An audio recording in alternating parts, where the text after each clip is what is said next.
So we're going to start with our number 5 trade. Does that make sense? Is that proper English? I don't think so. That's what I'm trying to figure out. How am I going to say this? I think it would be top five trade baits, top 5 trade options, We're too tired to figure it out. top 5 most tradable hockey players. Can you say trade prospects? I like tradable. Prospective trades. Players that are the most tradable. Okay, Tradable. fine.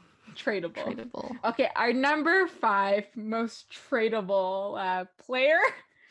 It sounds very, very funny. Either way, you guys know what we mean.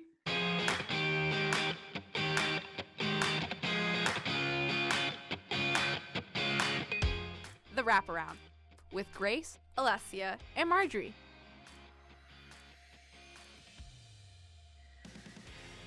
Well, welcome to a very special edition of the Wraparound this week. This one is not, I guess, as special as the episode that we're going to be having next week for trade deadline, but this one is fairly special, and it's probably, I guess you can say, the first part to this kind of two-parter, because today we're going to kind of give you just a quick little overview of who our top 5, I guess, trade baits are for this upcoming trade deadline. And let me tell you, we have some good ones. I'm very excited to get into them. But I'm sure you guys probably know some of them, but we're just going to give you a little bit more in-depth knowledge on what their situation is like on the team they're currently on, where we think they'll land, and if Grace and Alessia think they will actually be traded. So we're going to get right into things because there's no time to lose, especially since every day up until next Monday or, the days leading after that, there's going to be lots of things happening. So we don't want to lose any time on this whatsoever. So number 5 on our list, I guess I'm going to phrase it like that. Number 5 on our list is a pretty silly one. I saw this on TSN's trade list and I was like, I think we have to include it, especially since we spoke about it, I think 2 weeks ago. And so number 5 on our list is Toronto's top prospect. Who that prospect is, we obviously do not know, hence that is why they are nameless. But my first question right now for you guys is, do you think this top prospect will be traded? So Grace, let's go with you first. No.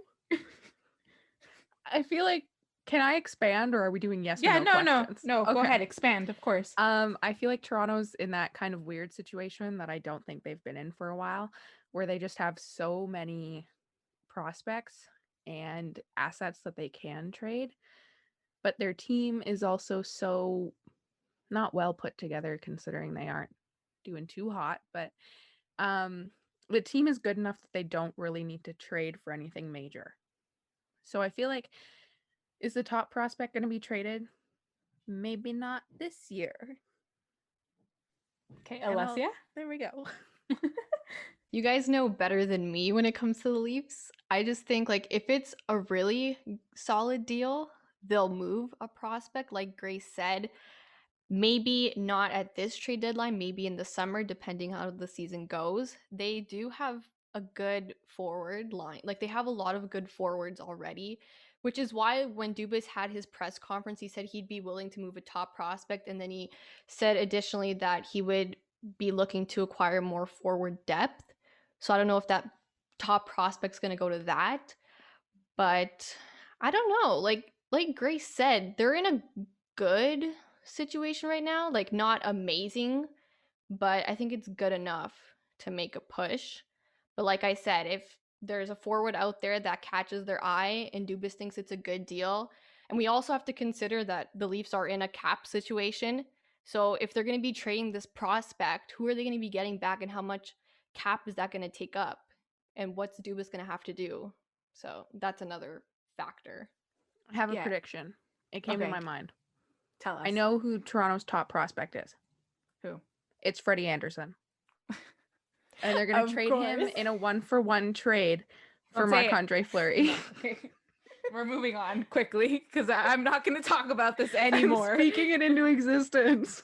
No. I swear this has been a topic for like 3 weeks straight. Seriously, that's all Grace talks about. It's frustrating. Like I have a like Grace like does not like Freddie Anderson right now.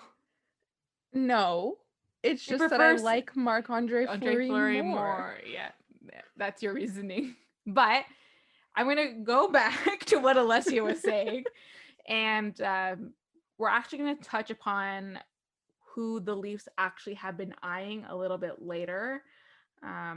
We will see how realistic it actually really is. Actually, 2 people on this list that they've actually been eyeing. So we'll see how realistic it is, and do we think it would be like, actually good for them to actually vie for these people.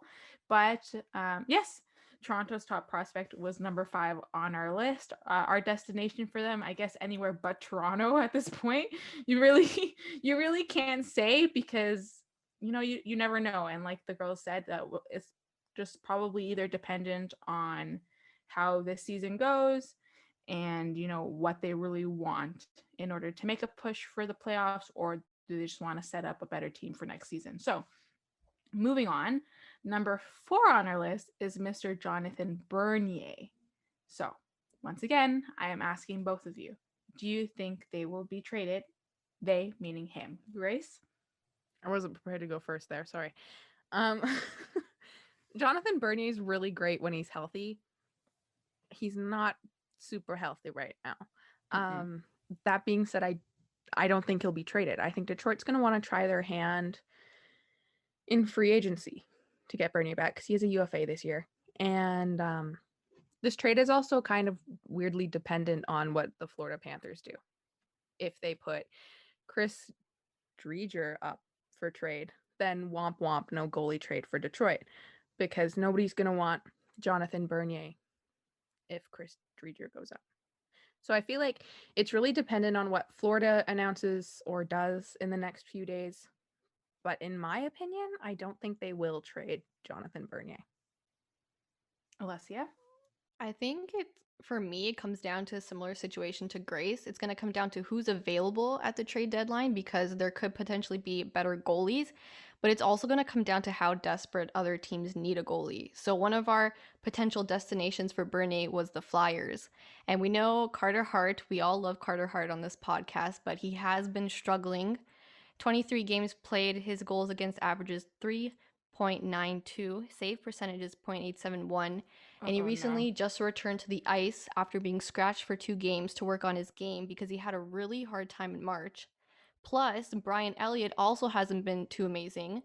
In 19 games played, his goals against averages 2.99, save percentage 0.888. So, how desperate are the Flyers going to be, or do they wait on Carter Hart to get back to his own self and being a reliable goalie? It's all going to come down to that. So, will he get traded? I don't know. Yeah, so let's go back a little bit. So Jonathan Bernier is currently 32.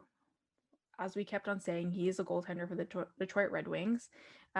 He's also currently injured, as Grace mentioned, and he last played for the Red Wings on March 18 versus Dallas. But in the 17 games that he has played, he does have a save percentage of 0.918 and a 2.78 goals against average, which is actually not that bad considering how Bernier has played in the last few years of his career. He has a cap hit of $3 million. And like you guys said, he will become a UFA. So he's in a pretty good, I think, situation right now in terms of where he's at in his career. He's been playing fairly well the games that he has been playing. And like Alessia mentioned, Philadelphia is probably the top destination or the top guest team that is kind of looking at him, especially with what's going on with Carter Hart. And Philadelphia is just not doing that good right now. But I don't know, like you guys said, we kind of have to just, wait it out and see what's going to go on with Jonathan Bernier. I don't think Detroit has that many prospects in terms of who can become their starting goaltender. And I think the plan with Jonathan Bernier, I think we mentioned it way back way back that he was probably the goaltender that was going to be their starting goaltender and that he was going to try to fight to keep that spot within the team. And so maybe it makes the most sense for him to stay with Detroit and not move again. But you never know. Teams really want to improve their team right now, and Bernie's numbers are not that bad. And so I wouldn't be surprised if he did move to a pretty decent team or a team that needs him. So with all of these, all we can say is we just have to wait and see. Now, number 3 on our list is Matthias Ekholm. Ekholm? Ekholm. Ekholm. Ekholm? Ekholm? Ekholm? Now you Ekholm. have me messed Okay. up. I had it earlier. Matthias Ekholm. Yeah, that's Ekholm. it. Yeah, there you go. There you go, Marjorie. So, okay, Alessia, we're going to lead off with you now. Do you think he will be traded? Yes or no? This is a very hard one because there's a lot of teams that could use a top 4 defenseman, and he could easily be that top 4 defenseman. And his cap hit is not even too bad. He does have 1 year left on his contract, so it's not like the Nashville Predators are kind of like scared to lose him to free agency or anything. All of these are really hard to say. And I know Nashville probably wants a good chunk of either prospects or players for Ekholm. And we'll probably mention this a bit more as we kind of all say like our predictions. But the North Division, there's a couple of teams there that would be interested. One is the Winnipeg Jets because they have great goal scorers. They have Connor Hellebuck in the back. And they're currently 3rd in the North Division, tied with Edmonton actually, with 47 points. And when you look at that, the only piece they really need is a top defender, and they can contend for the North Division. Then you have Montreal, who I think desperately needs a top 4 defenseman because as much as Weber's the captain, he's been really slow, and there needs to be a mobile defenseman in that top 4. So that's another destination that I can see. And Montreal does have a significant amount of draft picks, so if Nashville wants that, if that's something that they want in terms for Ekholm, they'll get it. But Montreal is also another team that's tight on the cap, so Bergevin's going to have to be creative if he wants Ekholm. Grace, what do you think? Well, just to touch on what you said about the North Division teams, I think Elliot Friedman actually mentioned Toronto in there because Yep. the Nashville Predators mentioned, and I read this in an article on Sportsnet, that they wanted a Jake Muzzin-like deal for Matthias Ekholm. So I actually do think he will be traded. Let's get to the point first. I think he'll be traded because he's an affordable player at the moment, and the Preds have made it obvious kind of that they want to get rid of him. They haven't shied away from the fact that they'd be up to trade him. So he'll remain affordable for the next year. So I do think it's a good investment for any team in the North Division. Like Alessia mentioned, Winnipeg, maybe not Toronto, but Montreal. Mm-hmm. So I do see him being traded. And I think this is one of the only ones on our list that we can look at and go, yeah, he'll go. Yeah, I'm pretty sure he's been like number 1 on the trade bait list for such a long time. There's probably going to be so many teams that are fighting for him. So like for now, it's kind of like I don't know, but it looks like it's going to be yes. It's just where is he going to go? Is he going to go to the North Division or not? But the North Division's looking pretty good for Ekholm. Yeah, I think for Ekholm, I think going to the North Division would be a good fit for him. And I know a lot of teams would benefit from having him. And like Alessia said, Winnipeg and Montreal are the 2 teams who are actually kind of in the running in getting him.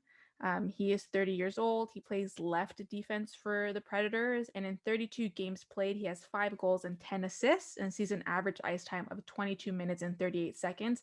So really great numbers there, and a cap hit of $3.75 million. And like Alessia also said, only 1 year left on his contract, and then he'll become a UFA. So nothing too worrisome in terms of, contract negotiations and stuff like that. Yes.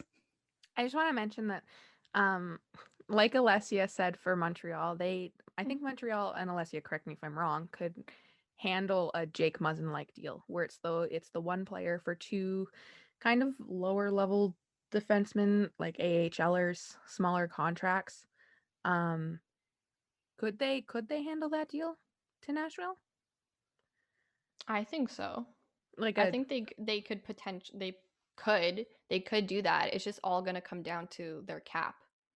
That's for me. Like Bergevin's going to have to juggle some players and be creative. I mean, one guy out there, I'm pretty sure Elliot Freeman mentioned as well as Arturi Lehkonen that they might have to let go in order to make space. But, like I said, there's no doubt that Weber, he is getting up there in age. He is pretty slow. Ben Sherrod is also out. He was playing minutes in the top four. When you look at their top four, they need a mobile defenseman, somebody who's fast, because with the acquisitions from this summer, they're a lot faster team and their top four is kind of slowing them down. So to answer your question, I believe like if they were to have to give up 2 AHL players, that's what you're saying, right? To give up 2 AHL players yeah. for Ekholm. Yeah. They could do that. It's just all going to come down to cap space and, potentially like they could, like if I'm thinking about it, Montreal could be like, instead of giving you 2 players, we'll give you we'll give you draft picks, but I'm sure Montreal would probably offload players to relieve some cap space. So there's there's so many different situations that could go down with that. This is going to be the blockbuster trade where Montreal's like, take 7 draft picks and 12 players so that we can sign Matthias Ekholm. Thanks. But you know what the thing is that you never know with Bergevin, because he always does these press conferences and he has a point. Like he's not going to openly say this is what we're trading for, this is what we're looking for, because that gives away his plan. But every offseason, every trade deadline, he makes it seem like Montreal isn't going to do anything, and then all of a sudden something happens. Like with the Eric Stahl thing, I wasn't really expecting that. It was a great trade, like great value there. I wasn't expecting it. I liked it. I liked it.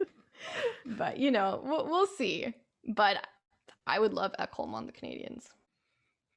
I think Ekholm is such a massive asset right now that's on the market that I think teams are like, their mouths are watering just knowing that they can like have the opportunity to kind of snag him and get him on their team, because he's an incredible player. And I don't think the Predators really need him, and I think he can really put his skills to use on a team that can obviously contend for the cup, and then it's a win-win all around. So now for these last 2 kind of places on our list, I'm going to structure a little bit differently. I'm going to say what their situation is like, and then she's switching it up. I'm going to say what their situation is like, and then I'm going to ask you guys, what do you think, if they're going to be traded, yes or no? So we're going to start off with number 2 on our list, and come on, surprise, surprise, it's Mr. Taylor Hall. So he's our best friend. Come on, we need him on the show. Taylor Hall is 29 years old, and he's a left winger for the unfortunate Buffalo Sabres at the moment. In 37 games played, he has 2 goals and 17 assists. So I guess better in assisting than in scoring at the moment. And he has a cap hit of $8 million. So very, very big money right there. And he'll become a UFA this summer. He also has a no movement clause in his contract. So he'll be the one practically deciding where he'll be going. Before we talk about our trade destinations for them, Grace, do you think he'll be traded finally, yes or no? I've been putting a lot of thought into this because it is something we've been talking about on this show and outside of the show, just like amongst ourselves for the past month. I don't think he'll be traded because I'm trying to pose a question. Are the Sabres going to get enough assets back to make it worth it right now?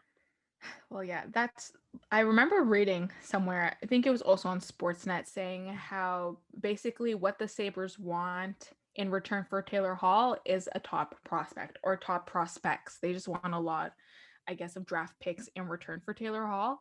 And like that's a lot to ask. Yeah. On the Sabres part for a player who hasn't been his best, has a massive contract that I don't think most good teams can afford right now, and a player who has complete trade protection. Like, he obviously doesn't want to just randomly leave Buffalo. The story there is that he has family in Toronto or something. Is that it? So he's close to family in Buffalo. And will he want to be there during a rebuild? Maybe. I mean, it's Taylor Hall. He's a good player. I feel like he'd be good to have during a rebuild. Add a little bit of leadership. He's 29, so a bit of a veteran to the dressing room. But that's my main question: is are the Sabres going to get enough assets back? I'm just going to say one more point before going to Alessia. I remember reading somewhere, I think it might have been on the Score this time, that at the beginning, I think sometime in February, Taylor Hall and the Sabres were kind of talking and trying to negotiate a contract extension. But obviously, we all know how February went and how March went for the Sabres, and Taylor Hall started thinking, maybe I don't want to be here. And so that is why he has been kind of now at the top of this list for probably the past couple of weeks, because it kind of seems as though he's going to waive that clause and kind of listen to offers and see where he can go. And so Alessia, what do you think? Yes or no? I think, like, similar to Grace, I feel like the player would probably want to be traded. I feel like the organization would likely be willing to give him up as well. But like Grace said, how much are you going to get back for him? And what team is going to be willing to acquire Taylor Hall in that $8 million contract? When, like Marjorie, you've mentioned, the Buffalo Sabres haven't been great. And his numbers have obviously been showing that. Plus, with the no movement clause, and Marjorie wrote this down in the notes, he's practically going to be deciding where he's going. So that doesn't give a lot of options to the Sabres. And obviously, Hall's going to want to go to a good team. I doubt he's going to want to go to a team that's just starting to retool or rebuild, because he's 29 years old. So that's another situation. It's just really hard because, like, I feel with the way Buffalo's going and kind of Taylor Hall's like goals for the rest of his career, he probably doesn't want to be there, or like he would likely want to go to a contending team. But then at the same time, like, what team is going to pick up that $8 million contract or clear cap space for him? It's really hard. Yeah, Like, it's hard. it's a funny situation for the Sabres, because basically anything that they're getting or any offers they're getting from teams, they have to show them to Taylor Hall and be like, well, look at this offer and look at this offer and look at this offer. Do any of these offers entice you enough to waive your like no movement clause? Please say yes. And so it's a really weird situation to be in, because like other players, you don't have to do that. You can just be like, boop, you're gone. Thank you for your time. See you later. But with Taylor Hall, it's a really, really particular situation. And like you guys said, it's going to take a really special offer for, the Sabres to first present to Taylor Hall, and then Taylor Hall to be like, okay, I'm okay with going there. And so now we're going to kind of talk about our destination for him. And I also kind of wrote teams in the North or teams in the East. And first we're going to talk about the North, because I hate that people that this is one of the destinations for him. But and you guys know how much I've condemned this kind of speculation. But Toronto is one of the teams who are trying to kind of vie for him. Grace's face. And I'm like, no.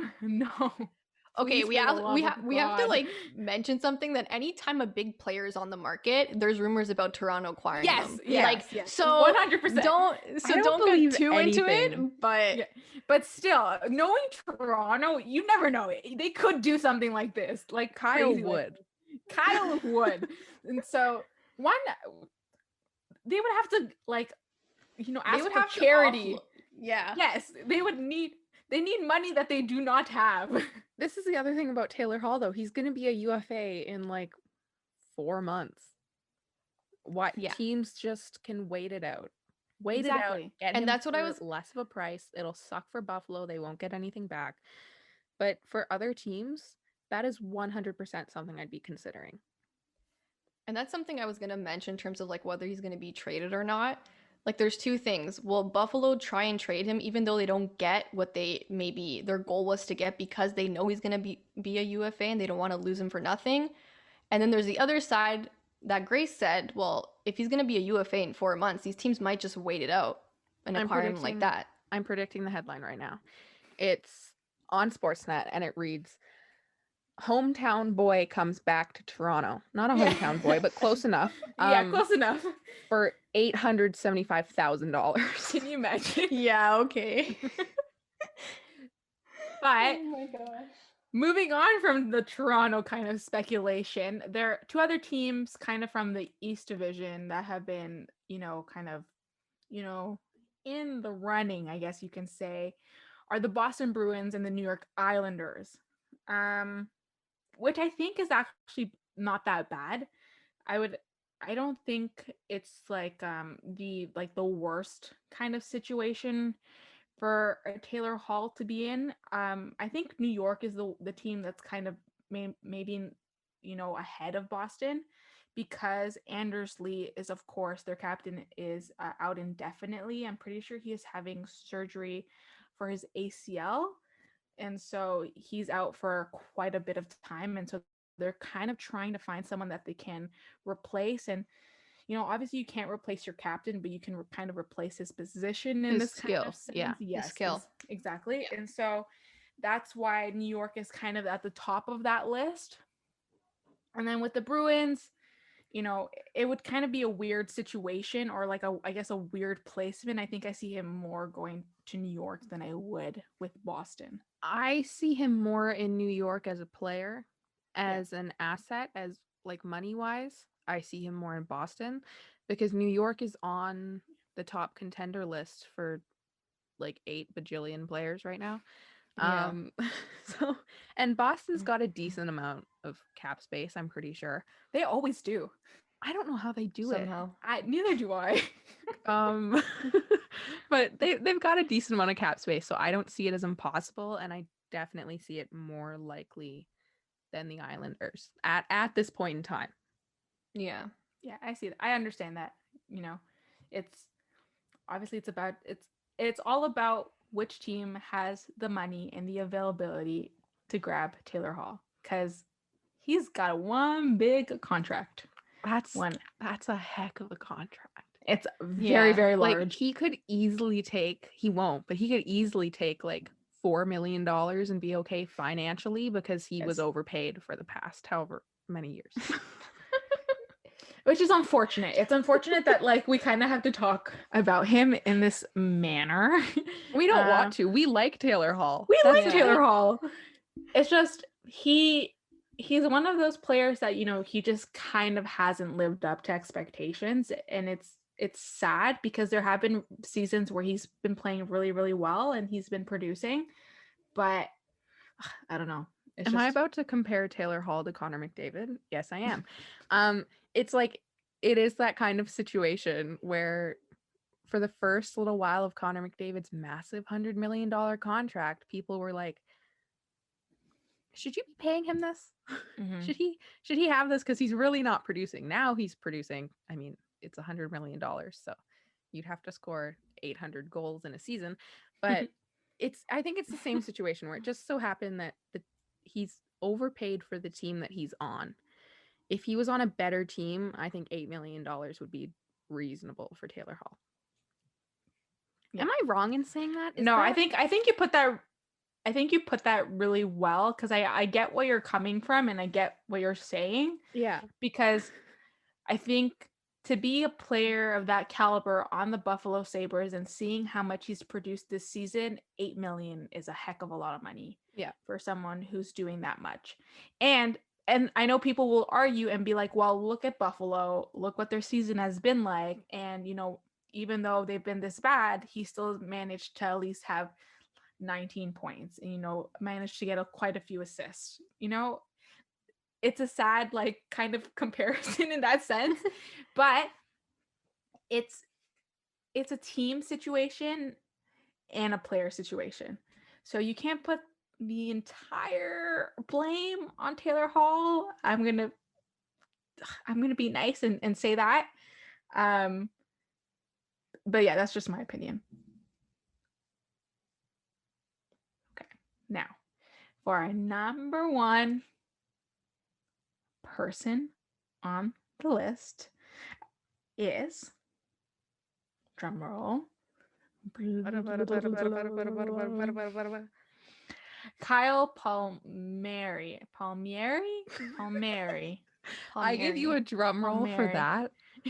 Okay, Kyle Palmieri. I There you go. butted for you to not know how to say his name. So I was trying to look at a couple lists, and he was probably either the number 1, 2, or 3 placement on people's lists. But I put him number 1 in ours, and I'll tell you why. So let me give you a little background info, and I'll give you my explanation as to why I put him number 1 on our list. So he's 30 years old, and he plays right wing for the New Jersey Devils. In 34 games played, he has 8 goals and 9 assists. But over the past few games, he has steadily gotten better, and he's really, really producing, and he's showing basically his value. He has a cap hit of $4.65 million and will also become a UFA. And it currently states that he has an undisclosed injury, but we all kind of know what that means. And it's basically just the Devils trying to preserve him before the deadline. That way nothing happens to him. And that way teams will definitely take him, because who really wants an injured player? Nobody. So that's why I kind of placed him at number 1, especially because he's been getting better, and better. And I think he's always kind of been a pretty steady player. Nothing super incredible, but he's never been really awful either. He's been just, a player that you can kind of rely on. So yeah, I'm going to now go to you guys and ask, will he be traded? Yes or no? Grace? Surprisingly, when I saw that you put this on the list for this week, it was the one that I was most excited to talk about. Because he was held out of the game on Sunday, which you said undisclosed injury, but then his agency, I read this on TSN, confirmed that it's in anticipation of a trade. So that's the most fun part about this, is that we don't know when it's gonna come. It could be like right now. Like you could listen to this on Tuesday and be like, oh, the last 20 minutes of this is useless because he's been traded. But I think that's probably the most exciting thing. One thing I did want to bring up is that, as with every other player we've talked about, James Myrtle said that Toronto was interested. Yes, but I was going to mention that. They might be on his 6-team no trade list. Yes. So oof. Yeah. But I just thought that was funny to bring up. As for will he be traded? Yes. That's my final answer. Yeah, I think so too. Like you guys mentioned, I also read that he was held out because of precautionary reasons linked to being traded. And when those rumors kind of come out, you kind of know that something's in the works. Like Grace said, you don't know when it's going to come, but it's likely going to come. So yeah, I think he's going to be traded. So he's actually in the final year of his 5-year, $23.25 million contract. So it's actually a pretty decent contract. And I remember reading somewhere that I think that the plan was that the Devils were always going to re-sign him, and that they were going to find a way to negotiate a new contract with him and not give him up. But kind of with how things have gone, and how the season has gone as for the Devils, they think it's kind of best to let him go. And I think a lot of teams would benefit from having a great player like Palmieri. Like Grace mentioned, Toronto was also mentioned in the running for him. But yes, Toronto apparently is a part of his one of his no team list. Is that the list? How did you say it? What is it called? No. Oh my god, I mentioned this last week with Eric no Stahl. trade list. 6-team no trade. Yeah. So there's like 6, 12, 4. Yeah, so he doesn't want to be in Toronto apparently. But why do I take offense to that? Like I don't, but I do. I was like, whenever I see when players have like places that they don't want to be traded to, I immediately go and see where they're from to kind of garner like kind of an idea as to why they wouldn't want to be traded to a specific place. Um, Palmieri is from the state of New York, and so being in New Jersey, I guess he is very close to his family. But I mean, if it's a thing about distance, then he still wouldn't be that far away from family. But regardless, that's not the point. We're not going to dive into that. And we're kind of mention who our trop, my goodness gracious words, who our top destination for them is. And it's the New York Islanders. And it's funny because I mentioned that he's from New York, so he'd be kind of staying local. But as I kind of mentioned with the Taylor Hall situation, the New York Islanders are trying to find someone to replace Anders Lee, and I think Kyle Palmieri would actually do that pretty perfectly for them. And so, if we can kind of go back to what Grace was saying, and if we kind of move Taylor Hall to Boston and move Palmieri to the Islanders, I think that's the perfect situation right there. We should be GMs. Come on. We should have Marjorie went for the solved it. sport management program. We would kill it. We solved everybody's problems. Like, come on. I think, yeah, like you're right with Palmieri going to the New York Islanders. I don't see anything wrong with that skill-wise and also cap-wise. It's, what does it say, 4.65 mil? Like, that's Mm-hmm. really good for a player like Palmieri, especially to replace, with quotations, your captain. Yeah. I remember reading that I think Boston was also interested in Palmieri. Oh my So the Islanders and Boston have been interested in kind of the same players, but Which if is it's interesting because there couldn't be two more different Yes. teams. 100%. So, but I see where they're going at, and but in this situation, I think Palmieri is much more suited for the Islanders than Taylor Hall. Just given where Palmieri is at right now, especially because he's kind of on a roll and he's been playing really well, and since he's kind of been preserved for these last couple of games, you know, I feel like that can either hinder or really help someone's performance because one, they're not playing. So it's, you know, it stops them from being on their roll, if that makes any sense. Or, you know, it can improve them because they're nice and fresh and they can give it their all to their new team. So it's a very, once again, special situation. But like you guys said, you know, anything can happen within the next hour, within the next day. You know, he can be moved in 2 seconds. It's been the Eric Stahl trade's really been the biggest thing to go down so far. So exactly. I'm really excited and anticipating the next week. I think it's going to be pretty cool. Next Monday when we're recording at 4 p.m. it's going to be a hot mess. So I think that it'll be interesting to see where all of our players go, but also to see the surprises because the NHL always has those little players that they throw in there last minute that you're like, whoa, you moved them?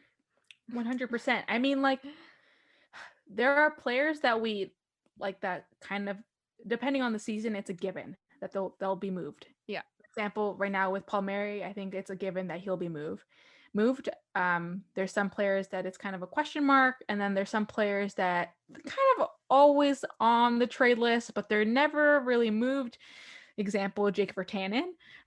Once again, he is on the list of many people, but you know, he hasn't been moved ever. So Ever. So it's gonna be really, really interesting and exciting to see. I want to see if our predictions are right, to see, you know, if we're kind of moving towards the right direction with certain things. And I love looking at blockbuster trades, like getting the notification and like reacting and then sending a text to you guys and being like, what the heck? Give me your analysis on it. That's true. Because it's funny, you guys sometimes me and the girls, we have like really funny, silly conversations with each other. We're super not serious. We love to like giggle and, have fun with each other, like best friends do. But when it comes to hockey, sometimes there'll be situations where we make fun of players and whatever, we'll have fun doing it. But most of the time we'll be like, give me your analysis on this. What do you think? And mainly me and Grace love to do that with Alessia, especially with Habs stuff. We're like, Alessia, give us your input now. I always get those texts like, we need your input now. My favorite tell us thing your is perspective. to be like, you're in the spotlight, Alessia. Tell me now. Tell me now. And then we're like waiting half an hour for her to respond. I'm sorry. But yeah, I'm just excited to kind of see where things go and to see what it's like. I'm gonna have TSN on in the background the whole day. Oh, absolutely. This is not free advertisement to TSN, but it can't be trade season without watching TSN. Come on. Especially here in Canada. So Yes. I hope you guys enjoyed our list. Once again, I'm going to give you a quick recap of who's on our list. Number 5, we have Toronto's top prospect, Freddie and Anderson. And number 4, we have Jonathan Bernier. Our predictions are either Philadelphia or, that he's just going to stay in Detroit. At number 3, we have Matthias Ekholm. We have him at a top contending Canadian team. So probably Winnipeg or Montreal. Number 2, we have Taylor Hall. This one we really don't know, but it could be New York Islanders or the Boston Bruins. And if it's the Toronto Maple Leafs, next week you will be hearing me screaming. Not from I won't even have to happiness. show up. Yeah, I hope that I'll just let Marjorie scream. Yeah, we'll get the week off, right? That'd be great. And then at number 1, we have Kyle Palmieri, and we think that he'll probably be going to the New York Islanders. Could also be the Boston Bruins. Yeah. But I think the Islanders are the best spot for him. And yeah, next week we'll give you a really awesome episode. I think this is the first time we're actually recording the day of. And so that's really exciting because I'm sure that we're just going to have so much to talk about. There's going to be an endless amount of content and we're going to have to pick and choose what to say. But we can't wait to kind of hear your guys' input. After listening to our list, shoot us a tweet, Instagram message telling us who's, your top 5. Do you guys agree with our list? Do you guys agree with our placements? And then it's going to be super exciting. And so just get back to us. You guys know where to reach us at. On Instagram, it's at _wraparound. On Twitter, it's at wraparound_the. And yeah, I got those right. I always get those wrong. And I promise one day we'll have the very nice opportunity of just having one handle that says we'll have matching handles. But at the moment, I'm still currently trying to fight people to get those handles. But yeah, I hope you guys. We're gonna start a GoFundMe to buy out the Wraparound social handles. And it's so frustrating because the Wraparound handle on Instagram, it has no followers and it has no posts. Wait, should we talk about our beef with Disney? Oh my god, yes. So one of our fellow classmates, Andrew, shout out to Andrew. Yeah, shout out to Andrew. Yeah. Mentioned that on the new Mighty Ducks TV show on Disney Plus, their podcast is called The Wraparound. So if any of you know any good lawyers who would like to work for us for a very, very low price of $1, please get back to us. And we would like to file, a formal lawsuit against Disney Plus. Thank you very much. Oh my god. We've also been talking about this for the past week because our friend told us, yeah. We were like, what? Pardon? It's just so strange. I'm sure they don't know that we exist, but there's no way. There's a very slim possibility that they do. You never know. Come on. Maybe it'll help with our promo because people will start looking for the Wraparound. Podcast. That's what I was thinking about. So if you're here from Disney yeah. Plus, we love you. We appreciate you. We will no longer be suing Disney Plus, don't you worry. But yeah, thanks to Andrew for pointing that out. It was pretty funny, not gonna lie. When I saw that, my mind was like, what's going on? But it just goes to show that we've chose a very nice name. Yes, we have. A very hockey Thanks name. to me. Yeah, thanks to Alessia. Yeah, it is thanks to Thanks to Alessia. Alessia. Yeah. But yeah, that was some little interesting news for you guys that I guess we wanted Might have to share to with start you. including some Mighty Ducks content on this podcast. Seriously. Right? Why didn't they send us a jersey with the wraparound on the back of it? Come on. That would have been so cool. We've got Disney, beef. please. Disney, please. Send us a quick email and we will drop this lawsuit that we have planned in our mind. You're all going to be like, why are there so many sent emails in the wraparound's inbox? And it's just going to be me emailing Disney Plus for the next 2 weeks, being like, send me a jersey. I need a Mighty Ducks jersey. Or we will sue. That's our terms and conditions. But yes, I hope you guys enjoyed this week's episode.